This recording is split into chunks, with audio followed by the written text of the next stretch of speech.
నమస్తే, welcome to Puralocal. Jammu Kashmir assembly ఎన్నికలకు ముహూర్తం ఖరారు కావడంతో పార్టీలు తమ హామీలతో కూడిన మేనిఫెస్టోలను విడుదల చేస్తున్నాయి. అందులో భాగంగా నేషనల్ కాన్ఫరెన్స్ పార్టీ అత్యంత వివాదాస్పద రీతిలో తమ మేనిఫెస్టోని విడుదల చేసింది. అత్యంత ఘాతుకానికి పాల్పడింది. హిందూ దేవాలయాలన్నింటినీ ఇస్లాం పేర్లతో చూపుతూ మేనిఫెస్టోలో చేర్చింది.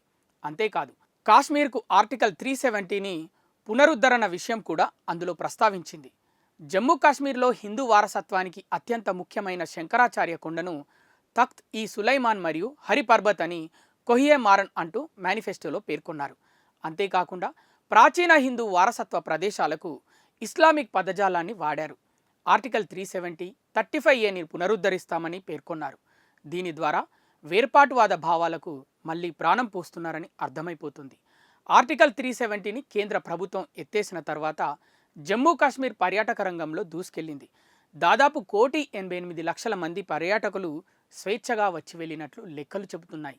కానీ నేషనల్ కాన్ఫరెన్స్ మేనిఫెస్టో ద్వారా మళ్ళీ జమ్మూ కాశ్మీర్ పర్యాటక రంగం పూర్తిగా చిక్కుల్లో ఇరుక్కుపోయే సూచనలు కనిపిస్తున్నాయి. అంతేకాకుండా పబ్లిక్ సేఫ్టీ యాక్ట్ PSAని రద్దు చేస్తామని కూడా పేర్కొన్నారు.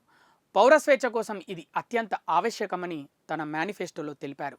వీటితో పాటు భారత్, పాక్ చర్చల అంశాన్ని కూడా ప్రస్తావించారు. జమ్మూ కాశ్మీర్ ప్రజల ఆకాంక్షల కోసం పాక్తో మళ్లీ చర్చలు ప్రారంభించాలని వాదించింది.